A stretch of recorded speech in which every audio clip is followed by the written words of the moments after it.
For many of us, discovering the power of compounding interest is the moment financial independence felt possible. And since then, you've probably been hard charging, growing your income, optimizing your savings rate, and letting compound work in your favor. But wealth isn't the only thing that compounds. Burnout does too. And if you ignore it too long, it will eventually catch up to you. So how do we address it before you're forced to? That's why I asked Jess from the Fioneers to come back. She'll share her story about hitting that wall, what waiting actually cost her, and a different path forward, one where you don't have to defer freedom until you hit your FI number. If that resonates, I think you'll get a lot out of my conversation with Jess from the Fioneers. You said you hit a wall before stepping away from work. What was happening internally right before you took that leave of absence? Yeah, so it's funny that you introed this episode as what to do before you hit that wall.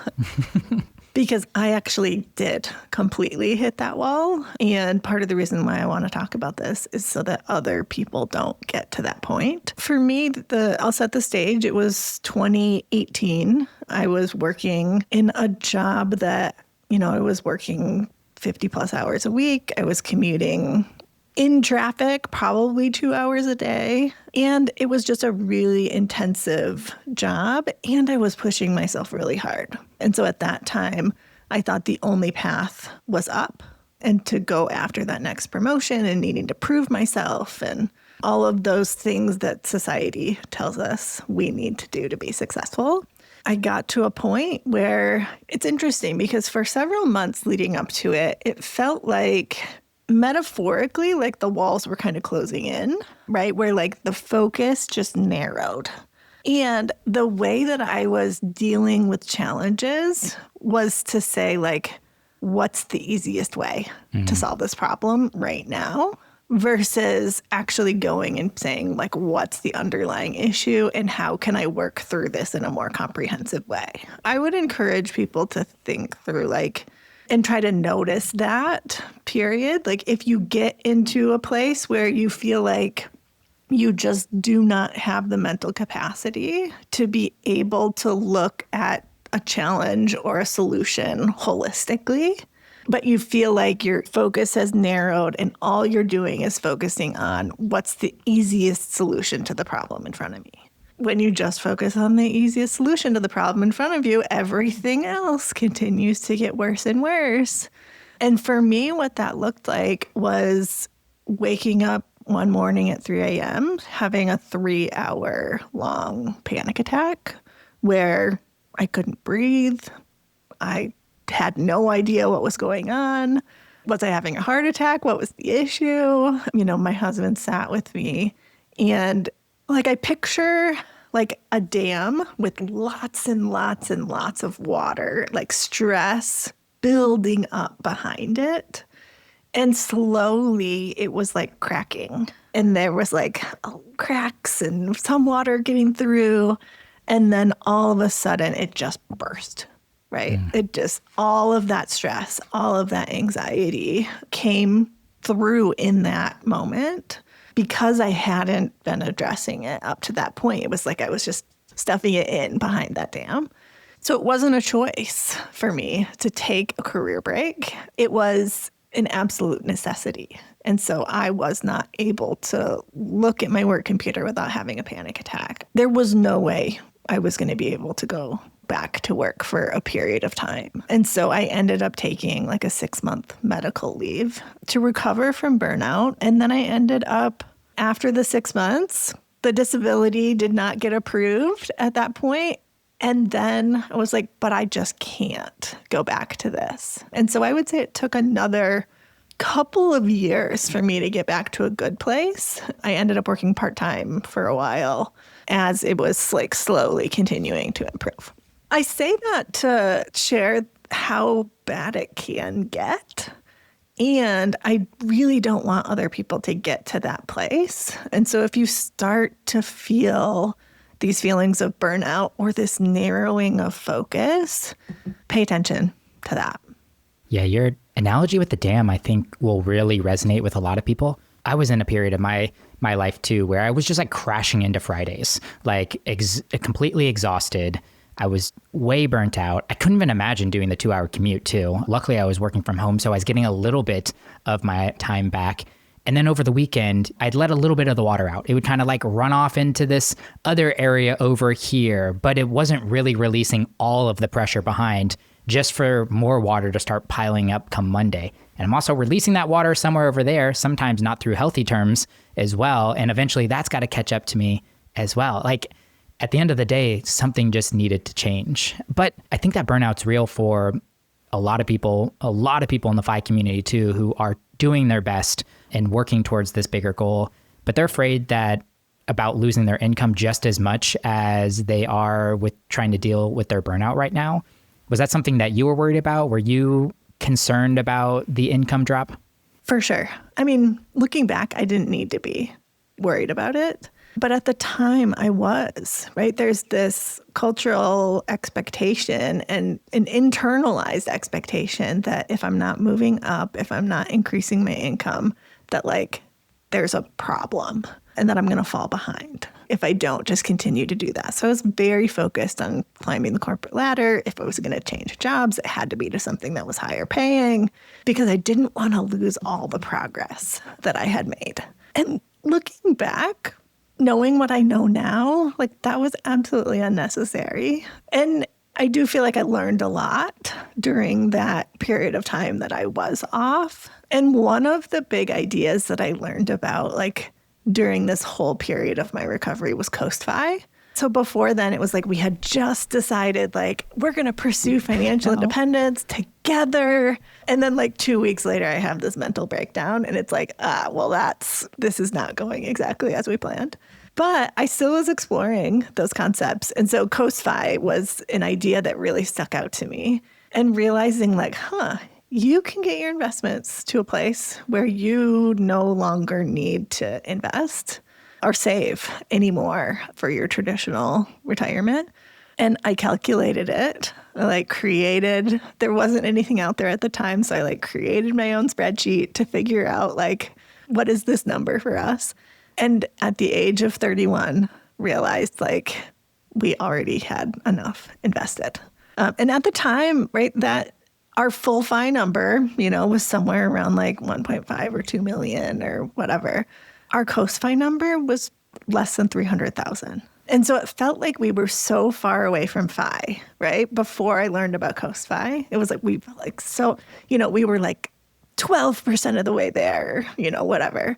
But then when I learned about Coast-Fi, it just unlocked something for me to be like, wow, like if I don't save another dollar and just let these investments ride, like I'll still be okay.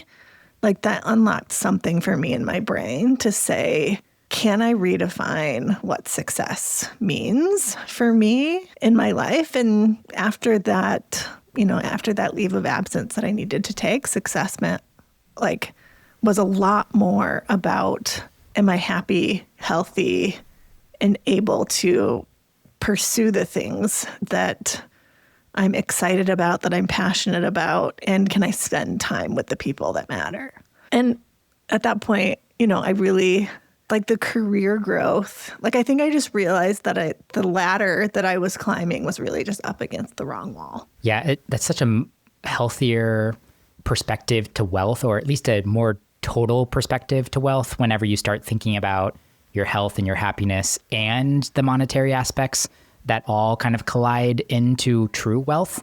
I really wish I got the relief from Coast-Fi earlier than I did. I was probably 50, 60% of the way to my financial independence number before I really started to realize I don't have to be as hard charging as I am right now. I definitely overestimated the risk of losing my income or dropping my income or slowing down on pursuing FI against probably underestimating burnout.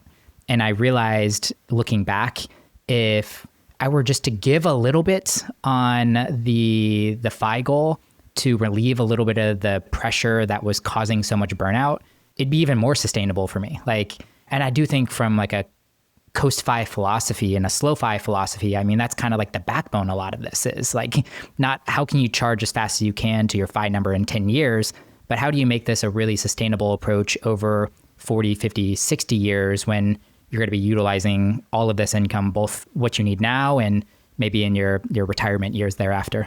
Yeah, I think of it as like how can I design the life that I want now without jeopardizing my future self? What about diminishing returns on time? Because on one end, like you were, what do you say, 12% of the way to your FIRE number. And I think really coast-fi, a big play in there is how much longer do you have? Like how much can you coast or how long can you coast? And both of us are in the privileged position of being younger and starting this pursuit a little bit younger. So I do think early investing is such a superpower in all of this. You know, you don't have to work hard for long, but at the same point, there's some kind of diminishing, like point of diminishing return where it's like, okay, you need to stop hard charging or even investing as much as you are right now and start enjoying some of the freedom, the incremental freedom that you're getting. How do you see that balance, or how do you view that balance for yourself or even some of your students? Yeah, I think that's a really good question. And it's a hard one to answer because I think it's different for each person. But I think the important piece is figuring out that success doesn't mean higher salary, a higher title. It doesn't mean climbing the corporate ladder. Like success means understanding what our values are, living in alignment with those values. In some ways, almost like the income piece and the money piece is there. It's a piece of the puzzle, but it's not necessarily the most important piece. You know, that it's like the focus is on how do I optimize for the quality of life and the things that I want to do and the people I want to spend my time with. How do I generate the income I need in that context? And for some people, right, the decision is I'm going to make less. For other people, they end up doing something that they enjoy more and making more money. Like I think sometimes this like coast-fi, this can give us this feeling of freedom where we can start making these shifts to improve our lives. But then sometimes there's like very little like monetary or financial impact, if that makes sense. So I can use it ourselves as an example. Yeah. We learned about coast-fi and then decided, you know, and then we're like, oh, well, great. We like don't need to generate as much income.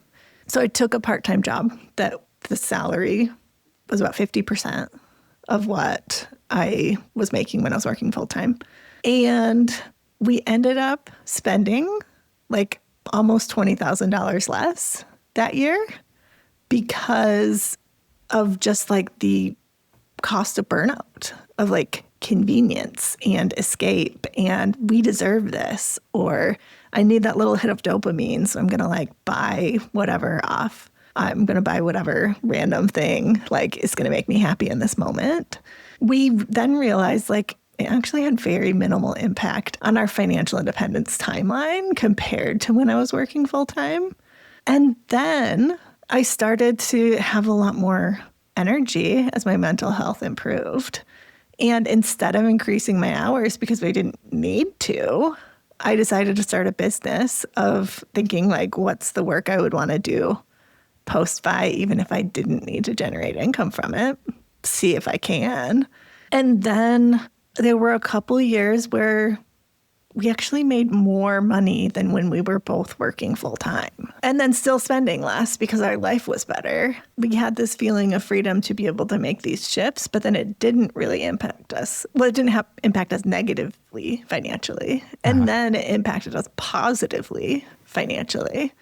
And then we were able to say, okay, you know, and then every time we realized this, we're like, well, then what's the next change? What's the next step? What's the next thing that we want to do? Which then led us to be like, oh, well, we want to do van life. Like, let's buy and build out a van. Or, you know, and then eventually led my husband to quit his job and then join me as an entrepreneur. And then we did eventually get to the point where we're living this like true coast-fi lifestyle and not saving more, and truly do have like a much lower income now. But it's pretty amazing to see how we think we can't make these shifts, and they're actually like pretty small in the grand scheme of things and have pretty like small impacts on our financial independence goals and our financial independence timelines. And that's part of what we really like to help people see. Because a lot of times people are like, oh, I could never, like I have these things that I want to do. And it would cost like $20K more for the next like 5 years to be able to do these things. Like, go put it into the calculator and see like, what's the impact of this going to be for you? Depending on where you are, it's probably going to have a pretty minimal impact on your overall financial independence goals. And it's going to help you do the thing that you want to do now. Like, I remember we did that. We were like, oh, we could never spend $150,000 on a camper van. Like, that's crazy. That's going to totally derail our FI goals.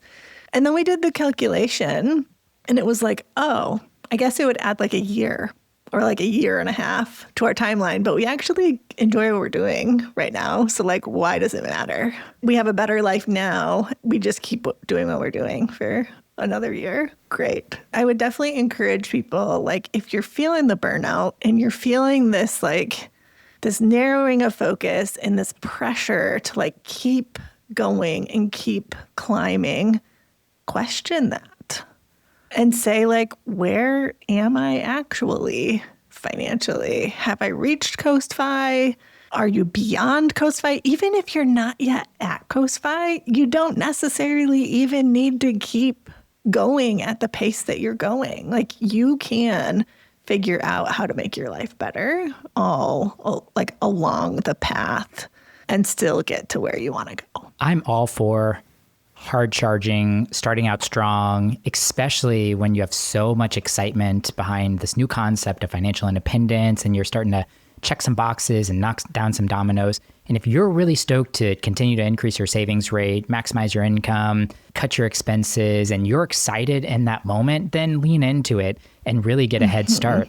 But I do think at some point in time, when we're on the journey of financial independence, starting to downshift or even taking a step back to potentially slingshot into a different direction is something that we should consider. I think I just went too hard for too long and I didn't listen to my body and my mind when 2 years prior, if I would have just followed some of the advice that you're sharing right here, slowed down just a little bit, started actually making a couple of tiny quits, I wouldn't have went through that period of burnout. And then I ultimately did, which is great. And now I do feel like I'm alongside you in a period where I'm like, I don't know if I need to make a lot of major changes. Like, I love what's going on right now. I'm still saving and investing, not at the same rate that I was, but I love my life more and I'm on the trajectory to continue to become financially independent from like a, fire standpoint. Like I said, I'm not like trying to burn the bridge behind me and being like, gosh, I need to like get out of this as soon as I can. This feels like a very sustainable life that I'm in right now. And hopefully we can inspire more people to take that approach moving forward, because I also, as evidenced by the story, got to the point where I did hit that wall and would not recommend it. Well, we're actually going to do that here in the next episode. Jess, thanks for coming on. This was a really fun conversation, but we're going to get tactical in the next episode. Jess and I are going to share some tiny quits that can help you tame burnout without derailing your FI plan. Some of the small things that you can do. So if you're not quite ready for the big leap, but you are ready to start feeling better, we'll see you at the next episode. In the meantime, if you want to check out what Jess and the Fioneers are up to, you can head over to thefioneers.com or check out their YouTube channel. All the links are going to be in the show notes. I'll see you guys in the next episode.